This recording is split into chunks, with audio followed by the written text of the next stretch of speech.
Thank you, Mr. Chairman. Ambassador Greer, thank you for your time today.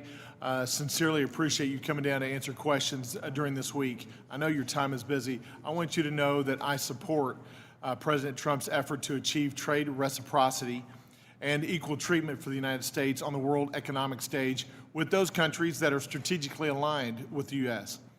As a short-term negotiation strategy, I am hopeful that the current tactics of the administration will restore trade disparities and imbalances around the world, to induce our friends and allies around the world to reduce or eliminate their tariffs on the U.S.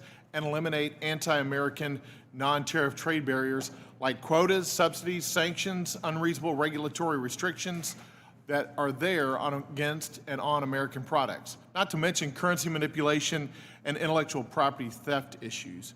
If President Trump is able to achieve this worthy reset, it will have a material long-term benefit for the American economy and the American worker. I'm confident about that. I'm confident that his strong leadership can achieve these results using this tool. But I do think it's also important for you to hear from me that I urge caution and express my hesitation on the use of tariffs as a long-term economic strategy rather than a short-term negotiation strategy. In my opinion, freer trade practices traditionally have helped spur economic growth, technology innovation, and cooperation of economies. Freer trade also helps to keep consumer prices lower, in my opinion. I want to come back to and visit this idea of China, because I think China really is the big problem here. When we're looking out on the world stage, I was glad to see that we even went up today from 104 to 125% on the tariffs, according to the tweet that was put out just a little bit ago. And China, I think, needs to be our focus on where we put our efforts in the next few months. The de minimis rule is $800, or was before the recent executive order. I want the American people to understand. I would love for you to explain how the China-friendly de minimis rule was helping China companies undercut American companies before the president's April 2nd executive order went into place. Certainly.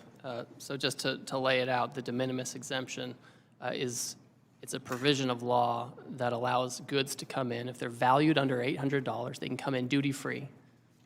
And we have a lot of Chinese companies that have leveraged this to avoid tariffs, right? We have high tariffs on China for very good reasons, and they have used this law to bring in these goods. We have also heard that this has been used because there's little scrutiny of these packages. They can be used to include illicit substances, counterfeit products, things that harm U.S. people, but also U.S. companies. And so it's been a loophole.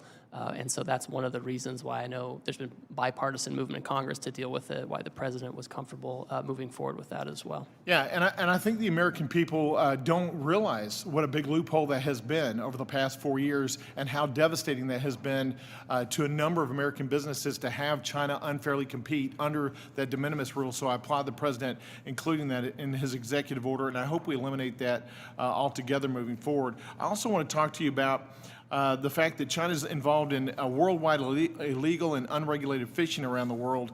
Is the president's team, is the administration looking at helping to stop the illegal and unregulated fishing that's occurring across the globe by China? Yes, that's I have an office at USTR that deals with environmental type issues, and they're very focused on this particular issue of fishing. It's something we're looking at. We're working, there are folks in the Senate too who are very concerned about this. We currently have now tariffs on China, so that at least creates a deterrent from having that in our market, but it's a broader issue that we should deal with. Yeah, it not only hurts American fishing, but it actually undercuts particularly the global South from being able to have a revival of their economies in their fishing waters, which makes them more dependent on China as China comes in and invades effectively the global South, as you know.